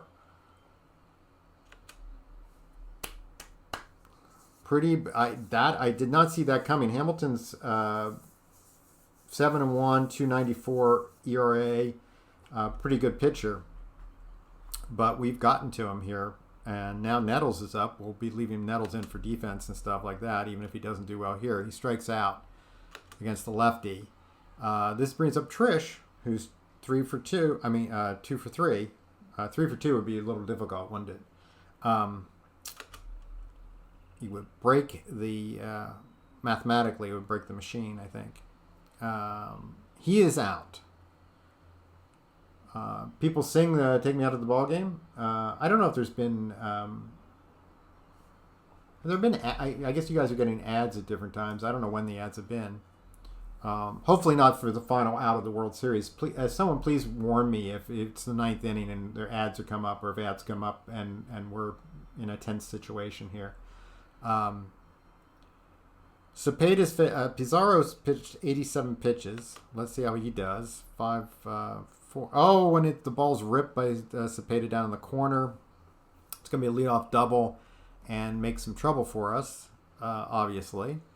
I guess it's time to get up someone in the bullpen, though I have nobody out there I trust as much as Pizarro. So, well, maybe Veal, who... Yeah, let's get up Veal and I guess Locker. Okay. We'll pitch to McCovey. He's 1 for 3 with an RBI today. Oh, crap. That's going to be a single to... Well, I don't know what there was a pump fake by the left fielder there by Altman, and the runner comes in from second. So McCovey ties the game. We got a runner on first. Pizarro's at 95 pitches. I'm still pitching him against Hart. Hart rips the ball up the middle. Well, no, he doesn't rip it. It's really slow, but Trish makes the play. He made that tough play look easy, it says. So they've got the runner on second. Now there's one out. We couldn't turn the double play, which is too bad. Dietz is a pull hitter. Let's move the infield to the weak shift left. And Pizarro is at 101. I think we'll pitch him through. Okay. Sorry. Just me. You. I guess you guys missed. They scored the run on a McCovey hit, so it's tied up 1-1. Thank you, Just Meme. I gotta pay attention though because I'm silly. Anyway, I ask you to do this, and then what do I do? Okay, so Pizarro facing Dietz. I'm gonna have Pizarro pitch through Bluffrey. Clank. Okay, we'll do that. Hey, Doctor. Hey, how you doing? We're having our own World Series here. It's 5-5 in the 7th. My starter's at 101 pitches, and I'm debating. I'm thinking I'm going to go a little bit farther with him, which could be bad. But my bullpen has been suspect all season, so it's a little tense. Let's see what he does. Oh, geez, he walks him on 4 pitches. I guess I'm going to have to go to the bullpen and bring in. Going to bring in Bob Veal, who was a former Pirate pitcher. But we've got. Wait a minute, what happened there? Something. I put him down, I guess. I didn't bring him in. Yeah, let me go to the change up here. We're going to do a double switch. I guess we'll take out Altman. Put Veal in that spot. And we will bring in Roy White to play left field.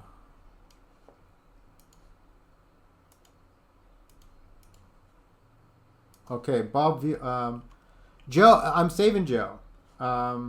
Hey, Jason, thanks for being on. I appreciate all your trivia and your comments. Thank you. I'm bringing in Joe, don't worry. But, well, if we keep the lead, he'll be in. All right. Here, maybe I should have... See, I did say about aggressively using your closer, and I probably should have thought about that. Or stopper in this language. Maybe I'll get him up. Let's get him up just in case. Okay. Extreme pull hitter for Clank. We'll move the shift weak right and go from there. Okay, Veal is in. Veal has pitched 46 innings. He was injured. He came back after 12 months injured. He was a starter who was really good, but the injury took down his stamina, and I did start him a little bit, but now I'm trying him a relief.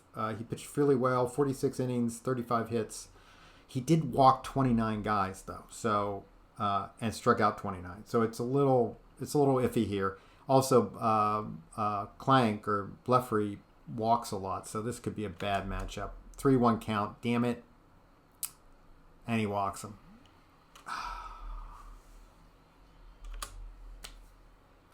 Davenport is now up. Davenport is a 299 hitter. Oh, boy. Locker has a little bit better control, but I think we're going to go with it. Here we go. Bases. Should I bring in the infield? Actually, Locker is a... wow. Did I make the wrong decision? I'm freaking out here, man. I'm freaking out. Locker is an extreme ground ball pitcher.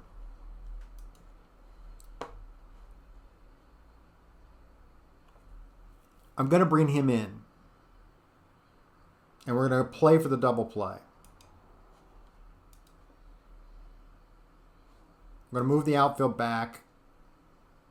Davenport's a normal, so we're actually going to play in double play depth. And here we go. Come on, Locker.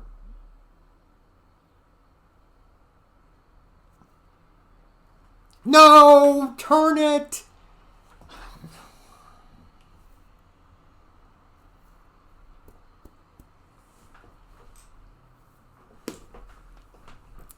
Son of a...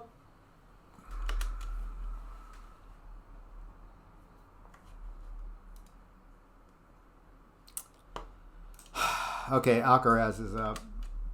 Oh. You know, I'm not going to rest in peace, though. I'm going to come back and haunt your ass. That's what I'm going to do. All right. We'll pinch hit for we'll pinch hit for James. I'm going to pinch hit for James. Going to bring in For lead Oak, I would use if I had a guy on. I'm going to bring in Hinton to pinch hit. This is where I could use Lupinella, but I don't. He's not on the roster. So here goes Hinton. Let's see what he does. He hits the ball deep to right. Come on, go back, go back, go back, back, back, back, back.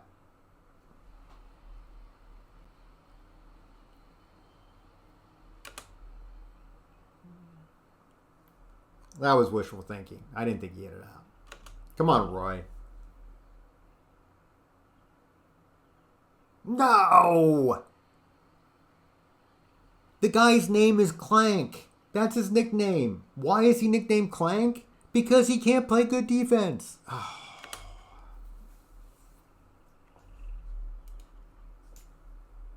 Come on, Charles. All right, well, Chuck will come in and play left. Or no. He won't come. I moved the catcher out. I got to bring in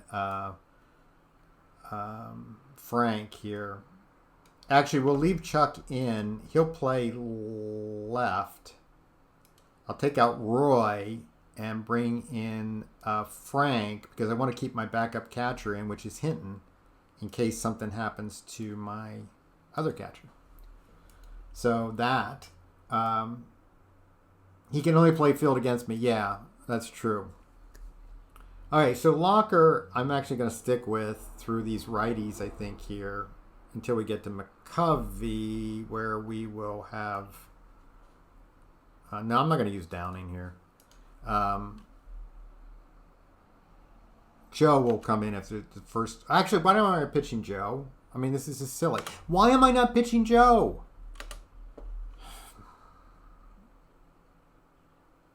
Okay, I am freaking out a little bit, aren't I? I need to calm down.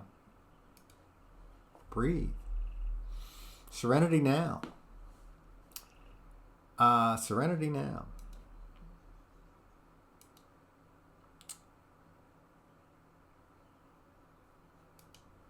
Actually, I'm not bringing in Joe yet because this guy's an extreme ground ball pitcher for the double play. I'm going to play for the double play again. Dave May's coming in to pinch hit. He's a normal hitter, so let's see what happens. Turn it.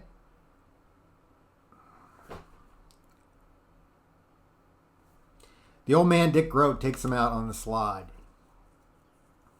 Now they got a speed demon over there.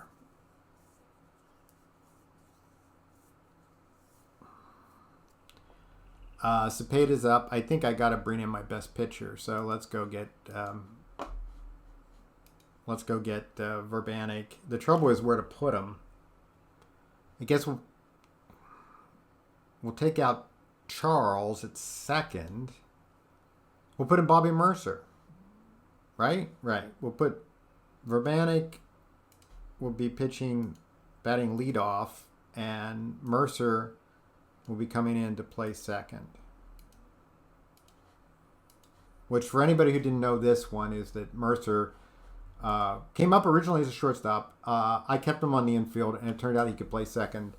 In real life, he committed 60 errors in the minors and in 1 year, and they gave up. But my coaching staff persevered, and he's turned into an okay second baseman. Though he does make errors, so this could be dangerous.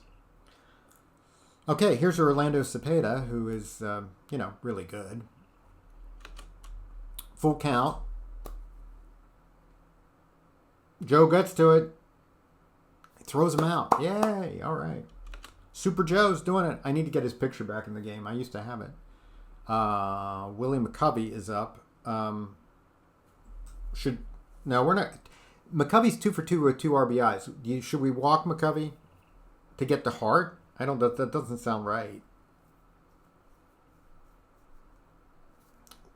Does it? I don't think it sounds right. Let's go ahead and pitch to him.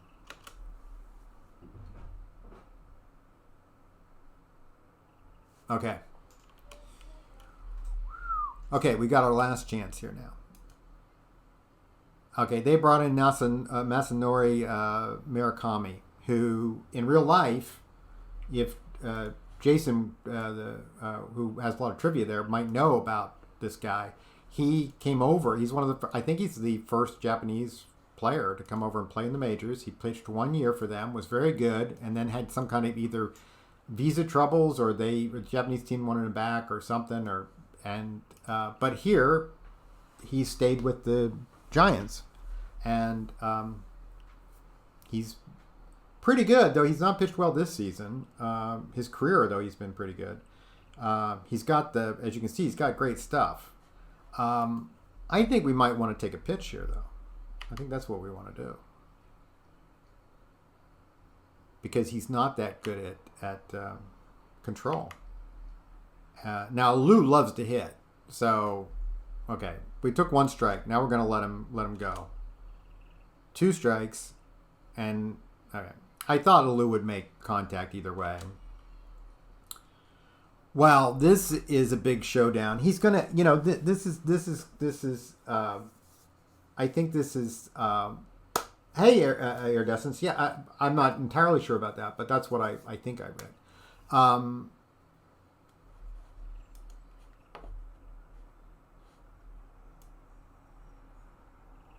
30 years. Yeah, it is very strange. And look at the impact that Japanese players have made now on the majors. It's awesome.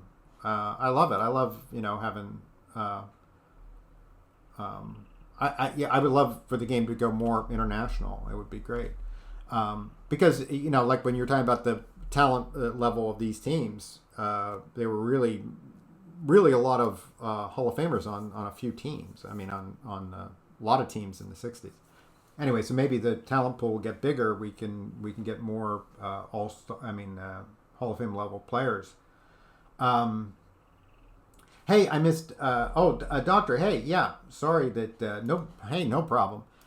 We're in Game 7 here. My last chance. I mean, not Game 7. The first game of the World Series. Yankees versus the Giants. This is the 3rd time we've faced them in the World Series. We've split the first 2 times we played, and now this is the 3rd. Willie Mays is injured. That's the story. Maybe we don't know how long he's injured, and so right now I've got I'm behind by a run, and I've already got 1 out, and now it's up to Reggie. We were just talking about Murakami in real life was the first Japanese player to play in the majors. He played for the Giants 1 year, and then I don't know exactly the story of why he went back.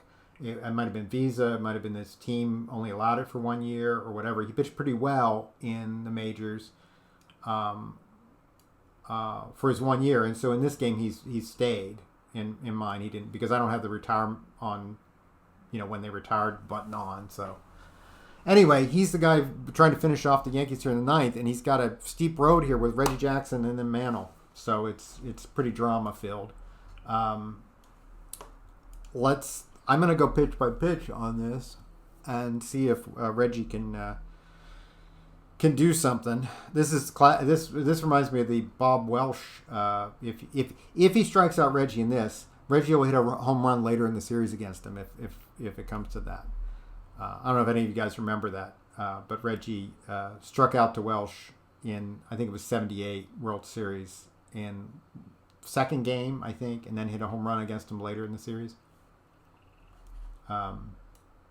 Iridescence, I don't know the whole details of, but Nomo really seemed to open the door for them to come over and play. Right, and then for a while it was just about their, the pitching. And then there was a slight prejudice against. There was always that the ballparks were too small and they couldn't really hit like we could hit. Well, turned out that the level of play got, I guess in certain respects we weren't entirely wrong in that. I guess in that respect, though I don't know. Would Sadahara been able to hit a lot of home runs in the majors? Probably, maybe not 850, which I think he hit, right? But then Ichiro turned that around, and then it was, well, okay, maybe a single hitter, but not power. And then people like Matsui, and then ultimately, of course, the main man there, Ohtani has shown that, guess what? Japanese players can play as well as American players. I said Ichiro. Yes, Ichiro was a god. I loved Ichiro. Anyway, right now I'm rooting for Reggie. That's what's happening right now. I could have him take, but I'm going to let Reggie do what he wants to do. He's going to take the first pitch. Another ball low. 2 fastballs. Both of them low. Low and inside. Ball 3. Okay, now here's a big managerial decision. Do I tell Reggie he's got to take? He's a rookie. I'm going to tell Reggie to take. I wouldn't do that to Mantle. I'm going to take. I'm sorry about the sound goes in and out there. I'm taking. Strike. All right. Well, now he's got to. It was right down the middle. 94 miles an hour right down the middle. Okay, Reggie's swinging away on this one. He hits it sharply to left. That's going to land for a single in front of a very deep, I forget who's playing left. Cepeda is playing left. Whew. Okay, we got a runner on first.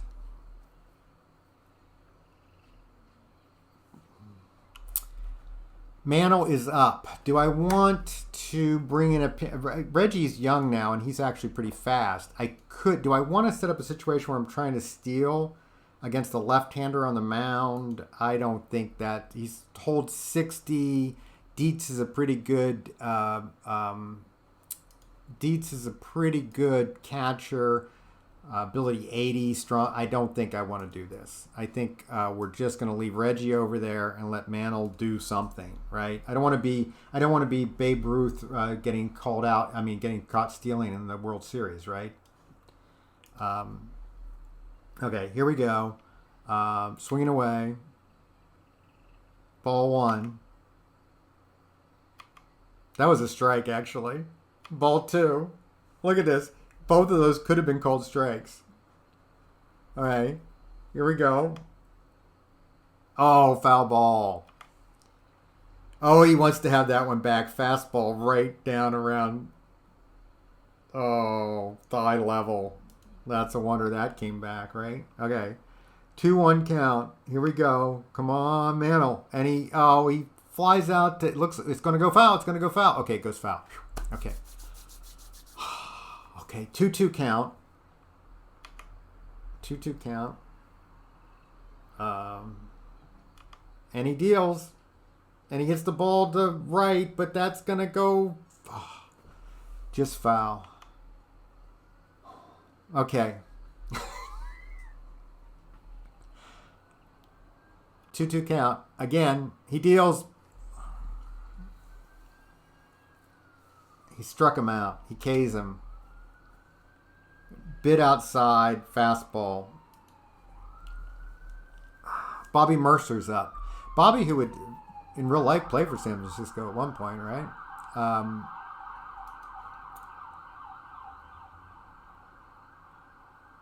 I think I'm going to go with Oak. I'm gonna pull Bobby. He's basically a second-year player. I'm going to go with Oak, the 40-year-old man.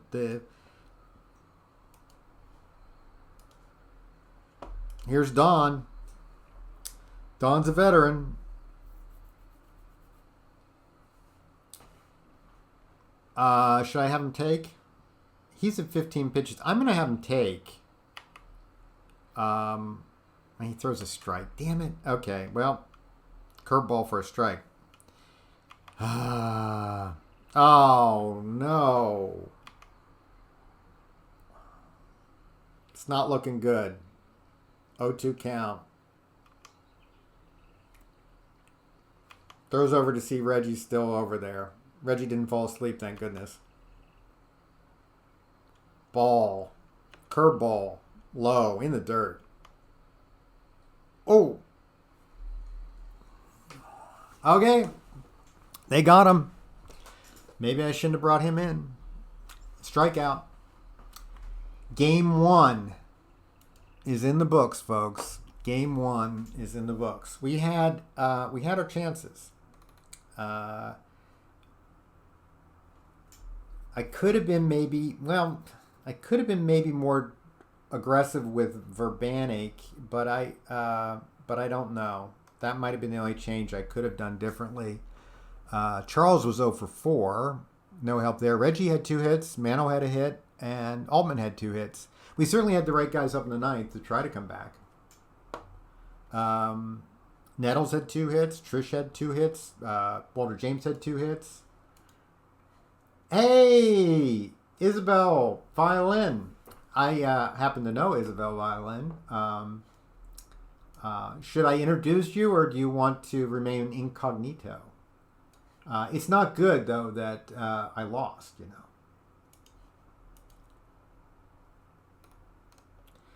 So we had our chances, and Cepeda had 3 hits. McCovey had 2 hits. They've just got a good team, you know. Marichal, though, we got to Marichal. What are you going to do? I'll tell you what we're going to do. We're going to play game 2, but not today. We'll be coming back for that.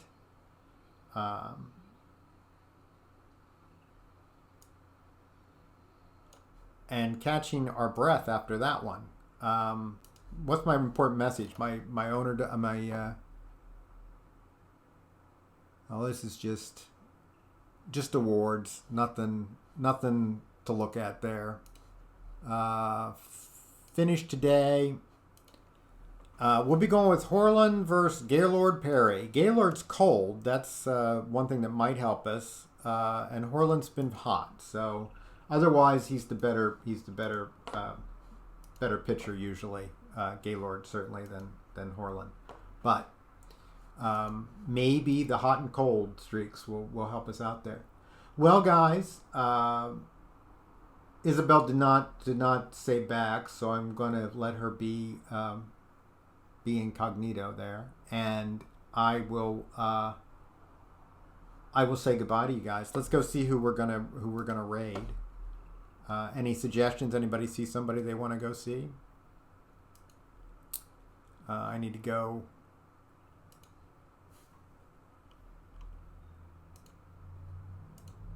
Look at who's on Twitch. We got the Commish. We got Spore. We got PB. We'll go to PBE Sim. Is that what you guys think we should do? Or you guys want to go to the Commish or Spore more? Any votes? Still learning the chat. Yeah, well, it's you don't have any it's pretty simple and straightforward. It's just, type away, say what you want, and then the person talks back to you. And people think it's interesting because they're like, oh, it's the guy on TV talking to me. That's all it comes down to, really. Hey guys, I want to thank. We had a lot of guys talk today. It's been a lot of fun. FJ, of course, as always, is my hero, even though he gets on me all the time. It's Wallace. Thanks so much for the sub. I really appreciate it. I hope your horses do well. Alex for the follow. The doctor, who's the main man out there, getting me emotes and all kinds of stuff, plus doing World Series that are pretty awesome and cool. I might have to delay make my cast different tomorrow so I can hear what happens in his Game 7, because Game 7's rock. EVC in New York City. The man, even though I hear he roots for the Dodgers, which is disgusting. Let's see, who else was talking? We had Jason coming in with a lot of trivia and good baseball knowledge. We had Beetle Boy with some good opinions about how he would run things. And did I cover everybody? I hope I did. Oh, and we also had Iridescence 93 with some other good viewpoints there. We had Just Meme make some attempts to tell me about what was going on, and I didn't listen like a dummy. And did I cover everybody there? I think that's everybody. Oh, and then Isabel. Thank you, Isabel. Thanks for showing up. Thank you. I appreciate that. I hope to talk to you very soon. Anyway, let's go look at. We'll raid if everybody wants to join. Let me get my controls. We'll go raid. I know you guys want some more drops for your out of the park. We'll go to PBE and wait a minute. Let me get the thing here. Raid channel. PBE Sim. Joining, guys. I'll see you tomorrow. I might do early so I can watch the World Series on Docs. Okay. Countdown. Join the raid. Say hello for me. I gotta go eat. Bye bye, guys.